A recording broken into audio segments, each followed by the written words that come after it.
everyone, welcome again to Cryptids, Creepies, and Conspiracies, and today we're going to talk about the Men in Black conspiracy because that's what most of you guys voted for. Now, to just make sure we're all on the same page, a conspiracy is basically a plan that is hidden from a larger group of people. This can be a plan within an organization, or the organization itself can make the plan and then keep it hidden from a larger group of people, such as a country's population, for example. The group doing it can be anybody. This can be the government, a section of the government. This can be people working outside of the government, people working with some kind of anti-government agency. It can be anything like that. And of course, conspiracies sometimes are true. So using the term conspiracy theory, I'm not saying that in a way that it means it's crazy, tinfoil hat time. I'm just saying that this is something people believe, and we're going to talk about whether there seems to be any truth to it. I'm not going to say that the Men in Black is definitely a hoax. I think that it might be just easier to explain than the sensational stories seem to let on. There are some similarities with the Men in Black encounters. So it's a person that has seen a UFO and typically wants to go public with it in some fashion. Write a book, go to the news, talk about it with friends, do an official report if they work for the government, because some of the Men in Black have worked for the Air Force, for example, or some of the Men in Black sightings have been by people that work in the Air Force. But there are some differences. So, first of all, no one's really sure what the Men in Black are, whether they're humanoid aliens, or humanoid robots controlled by either the government or aliens. And the reason that they say that is because apparently they look kind of weird, they're quite pale, and they have no hair on their face. So that means they are bald, and no eyebrows, no eyelashes. They don't appear to have lips, but in two of the cases that I heard about, the Men in Black had put on lipstick to mimic having lips, which seemed odd to me because if you're gonna put on the lipstick, draw on some eyebrows, you know? I think the eyebrows are far more obvious from afar than lipsticks. I'm sure we've all seen people with like those like negative lips that are really small. So, you know, there's plenty of humans that don't have, you know, obvious lips. So I don't know why they would go for the lipstick instead of the eyebrows. Where they differ though is that sometimes it's 1, 2, or 3. Sometimes the 1, 2, or 3 Men in Black that show up. Sometimes the people experience wild, hard to explain situations. Sometimes they don't. Sometimes they are directly threatened. Sometimes they're not. Sometimes it's more vague. Sometimes they show up and everything is already done. Like they wanted to come and collect a bit of evidence, for example, and when they show up at the door, it's the evidence had already been gone, so there's no way for them to do that, so they tend to get pretty upset. For those differences, I do have two different simultaneous ideas about the actual Men in Black. So for me, I'm sort of in an interesting position because I love conspiracies. I love this whole idea of aliens, and like I was in love with the X-Files and all this stuff. I'm just a giant, like, huge dork that just fucking loves this shit. And I worked in intelligence for the Marines. So for those of you guys that have followed me for a while, you know that I did serve in the Marines, and you probably know that I was a combat engineer, which works with like buildings and explosives, which is awesome.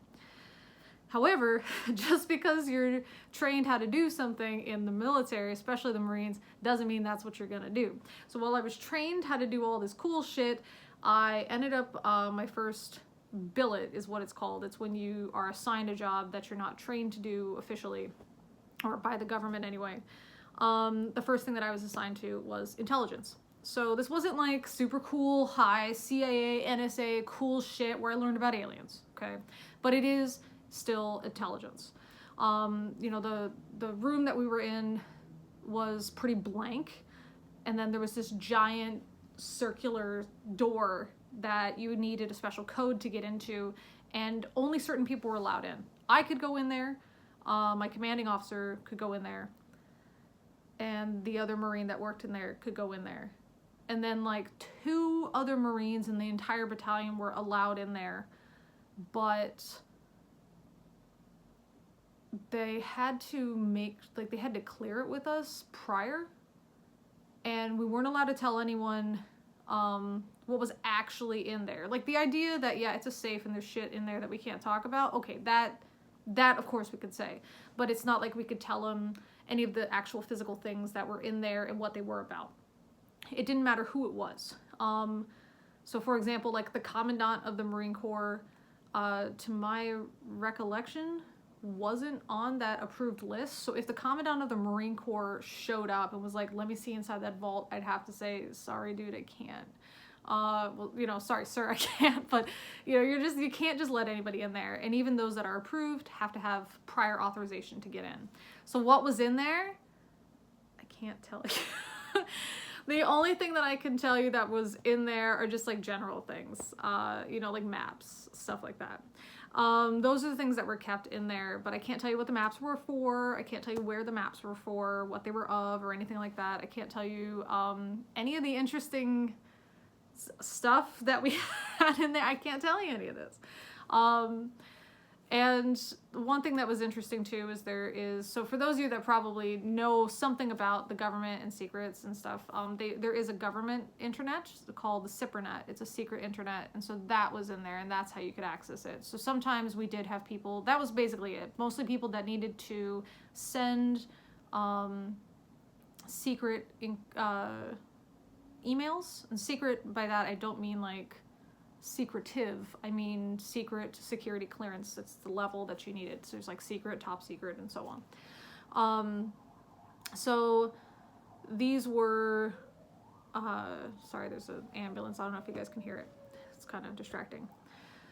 But that's what was basically used there. And anytime we needed to go to like a regiment meeting, regiment's bigger than battalion, so we'd have to go to their, anytime we had a meeting, like you have to open a safe to get in. You know, I had a briefcase handcuffed to me one time. Like, it's cool shit if you're into this stuff. That being said, when I heard about the Men in Black and I started researching the Men in Black, I thought this is absolutely mostly government stuff and a couple dudes fucking around. So mostly these accounts of the Men in Black mostly are in the during the Cold War.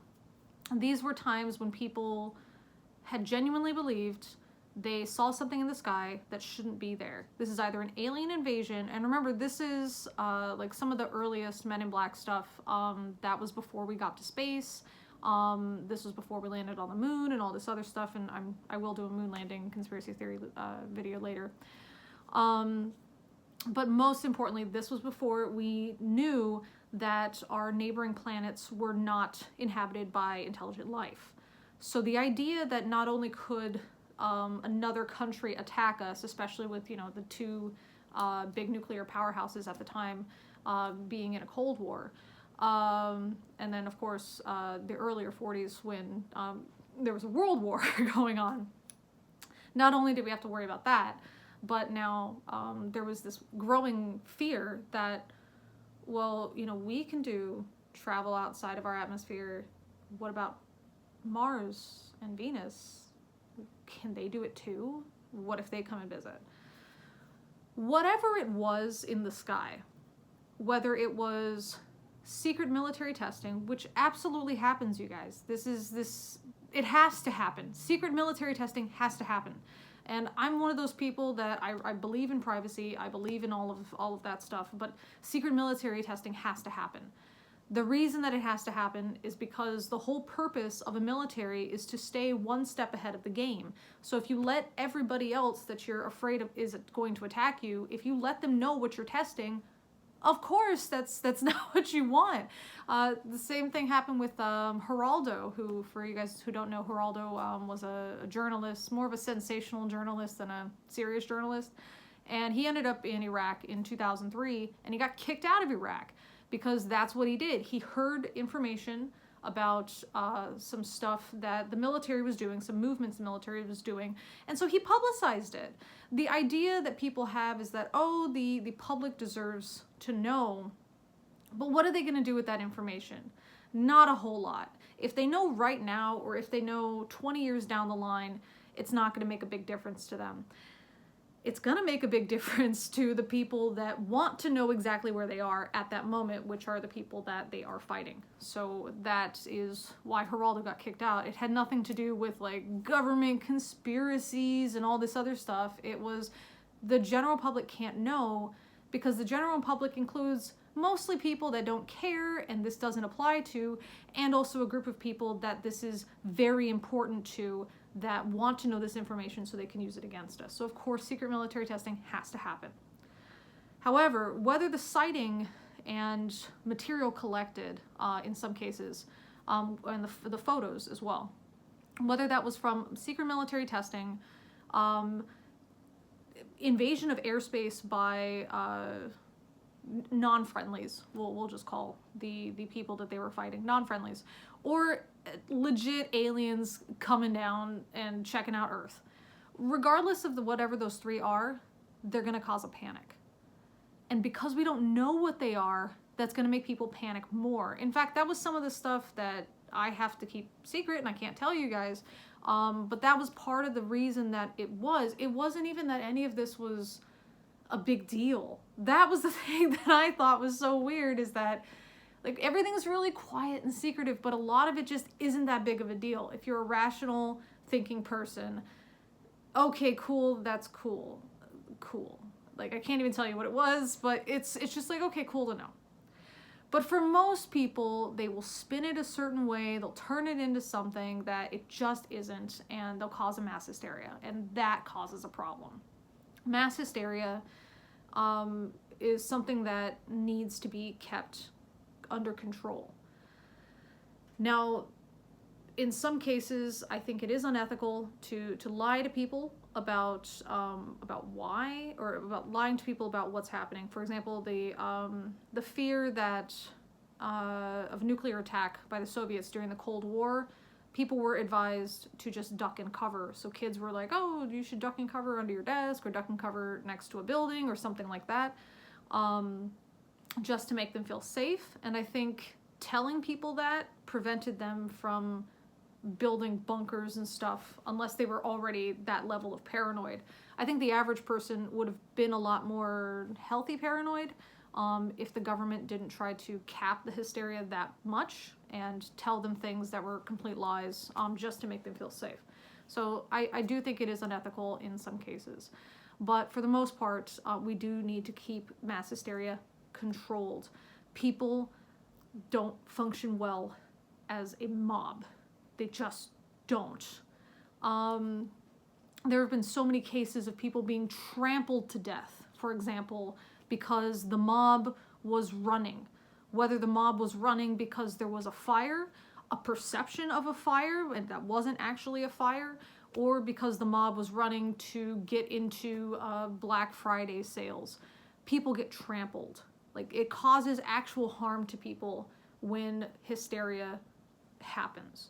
And when you think about that in a larger term, or a larger scale, this is people not going to work, this is people hoarding food, hoarding supplies, and staying home, building bunkers, and staying home to hide out from a perceived fear.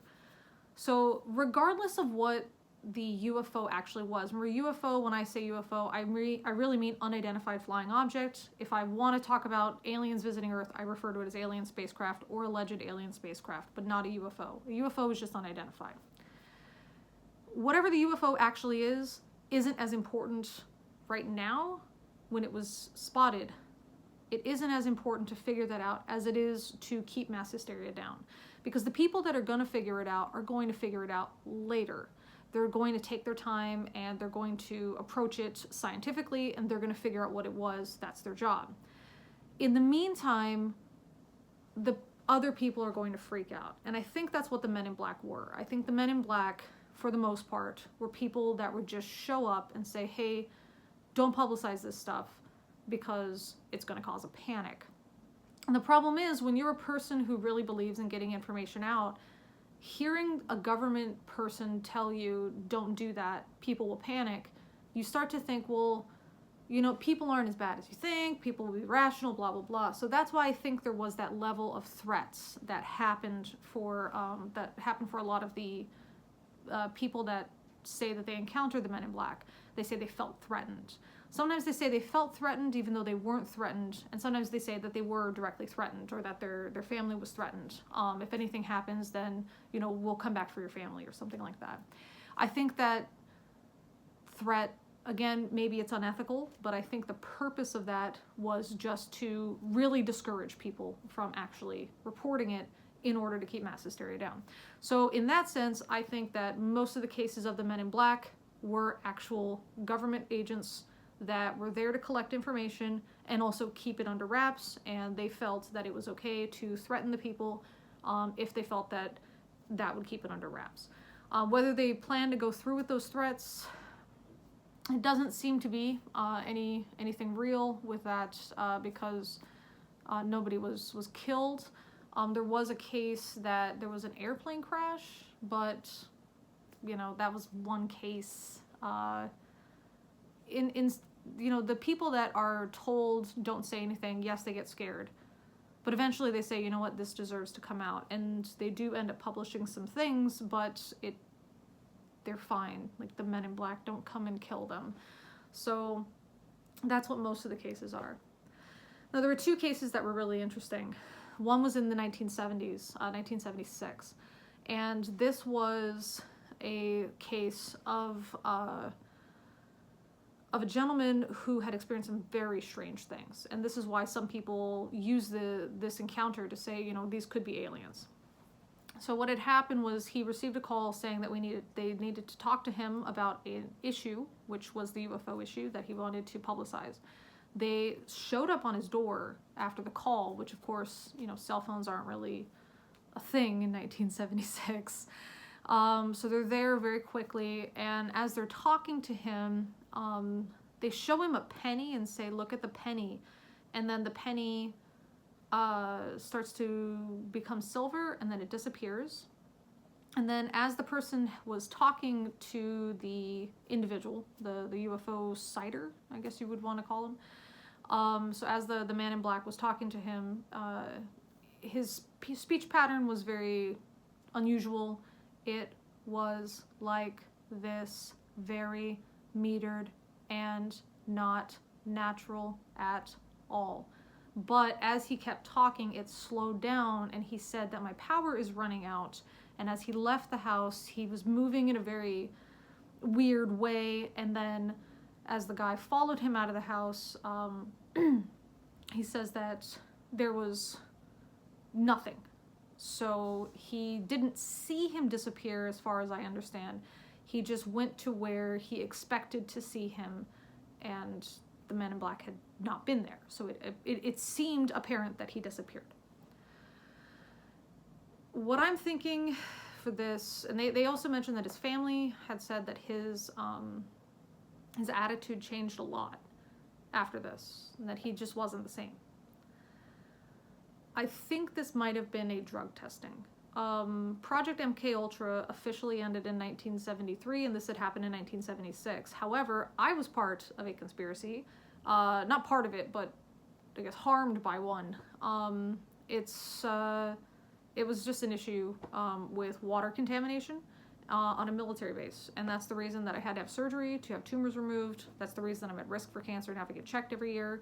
That's the reason one of the many reasons that I'm not going to have my own children, because everybody else on the base that had kids, usually there was much higher incidence of things like childhood leukemia and severe birth defects that caused the child a lot of harm and early death.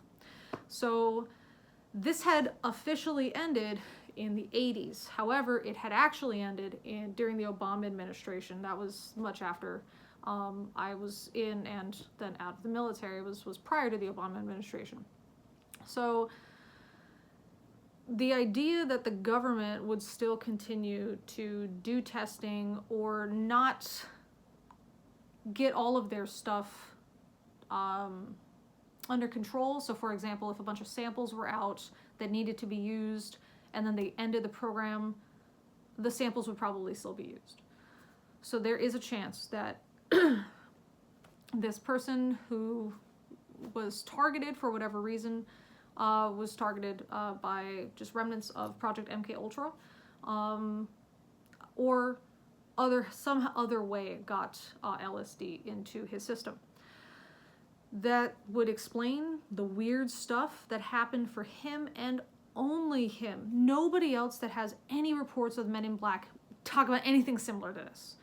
The only person slightly resembling this at all is Dan Aykroyd in the 2000s, when he said that he saw a guy in a vehicle while he was talking, and then when he turned around, the vehicle was just disappeared. That's the closest thing that I found to anybody having any Men in Black encounter that was remotely similar to this one. This one is so wildly out there and was around the time of Project MK Ultra. That's the reason I thought of LSD. Whether this was done to him intentionally or accidentally, it does seem that he had an LSD incident, and it would also explain why his personality had changed after the fact. So that's what I think that one was. So most of these, again, were done during the Cold War, but there were two that I found that happened in the 2000s, and one of them I did mention was with Dan Aykroyd. The thing about Dan Aykroyd's account is that it seems quite convenient for someone trying to push this agenda, these conspiracies, as true. It seems quite convenient that one of them would tell him, would call him, and then, or show up, and then all of his stuff gets canceled, so he can never put out any information about UFOs ever.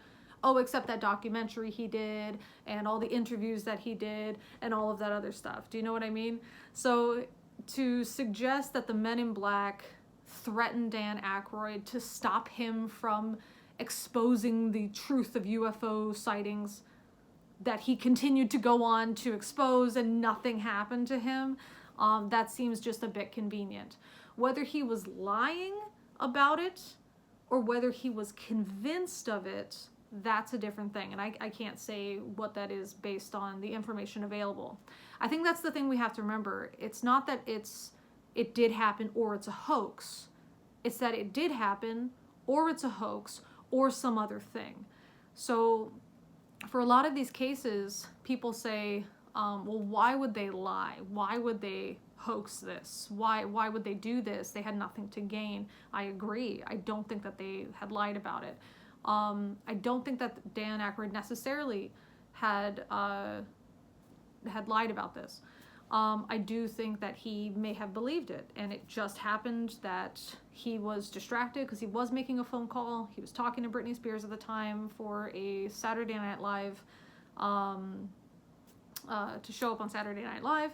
He was outside. He was doing a lot of other stuff. He was distracted. He was thinking about things. I think it's very easy to forget how much time you had been turned around, turn back around, and that creepy dude that was looking at you is gone, and then your show gets canceled later by sponsors or by the network. I think that if you're already in the mindset that there is a Men in Black, that they are trying to silence truthers or ufologists, I think that if you're already in that mindset, you would put two and two together and say this is what happened, as opposed to this was two separate incidents that weren't actually related at all. However, I do think there is one hoax. So there was an issue in the 2000s again, and this was a UFO spotting over Niagara Falls, and the person, I forget the person's name that spotted it, so I'm just going to call him Mike. So Mike was staying in a hotel. On the security camera, the Men in Black come in. They're quite tall. They're said to be about the same height. Again, no hair. They do have lipstick on. And they come in to ask, is Mike still here? And the staff is saying, no, they're not. But the staff gets really scared. These guys look really creepy. They come in, they're wearing these similar clothes, long trench coats. They're wearing trilbies, which a lot of people will say they're fedoras. They're trilbies. Fedoras have a bigger brim. Trilbies don't. And they're in there, and then they showed these ID cards, but all it says is security. That's it. and then they get upset and they leave, and that's it. That's all we hear. Nothing. Mike never reports anything. Nothing ever comes of this, as far as I know. I think that's a hoax. I don't think that the people that were bothered at work, I don't think they were in on it. I think they were just part of it, like props that just happened to be there.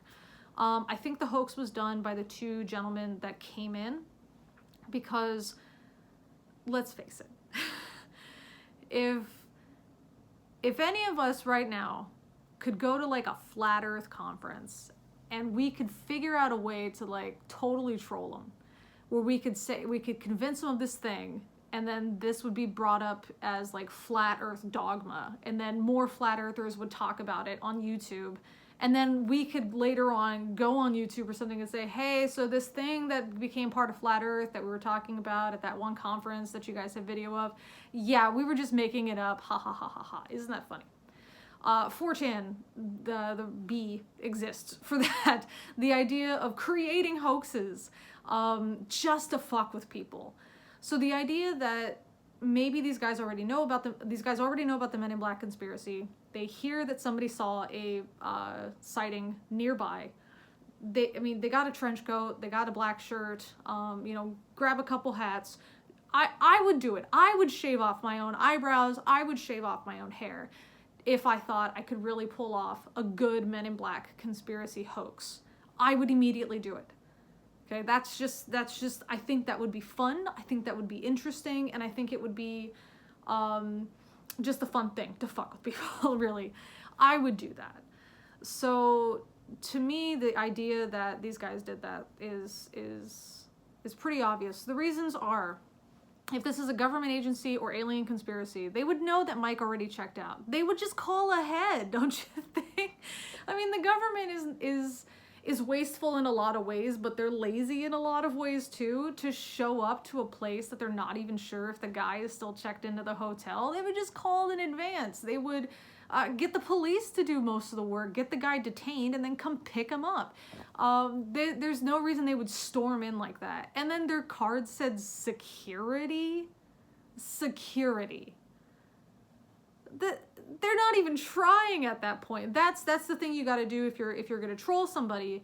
You got to do it where it's like 95% serious, but then there's one thing that's so fucking outlandish that anybody who's like really paying attention would realize, oh, this is clearly a joke. That had to be it. That or the red lipstick, because I'm wearing lipstick right now, and I know it's really kind of weird to tell with this color. I wore this lipstick color because it's a natural looking lipstick color. It's not red. There's a million different lipstick colors. Why would you choose bright fucking red? So they come in wearing red lipstick, flashing these things that say security on it. I mean, if you're an alien, you don't really understand the inner workings of the government, cool. You would at least write government on a fake ID. Wouldn't you? Just, I'm with government, you know. That's what you would do, something like that. You wouldn't write security, you know. So I think those are the two things that make it really obvious. The third thing kind of would just be the clothing. The fact they're wearing a trilby is a bit odd. So for government uniforms that include a hat, the hat would have to cover your eyes from the sun. It has to protect you from the sun. That's the purpose of the hat. I don't know what the Army's doing with like the beret. The Army's, they're special. Okay. But a lot of that stuff, the purpose of the hat is that it's a purpose. It's not like to look cool. I think for the beret, that's like a tradition thing. But for something like a trilby, they would wear a fedora. They would be wearing a fedora that has the wider brim to protect them from like glare from the sun. The fact that they wore a trilby, which a lot of people confuse as a fedora, which a lot of people confuse as the thing that the FBI wears, I think it's just these guys wanting to look like the stereotypical concept of this is what we think the FBI would look like, or like a secret government agency would look like, walking around in their trench coats and trilbies. Trench coat and fedora? Maybe. Trench coat and trilby? No. So I think that for those three reasons, I think that that was a hoax. And I would do it in 2 seconds, so... Anyway, that's the Men in Black. So basically, I think it is a government or was a government program to just keep public hysteria down. But in those two cases, I think they were totally separate things that had nothing to do with the actual men in black, quote unquote. Anyway, let me know what you guys think. And let me know if you want, the next video will be about cryptids, so let me know about an animal that you guys are interested in. Otherwise, I'm probably going to do the chupacabra. Anyway, take care.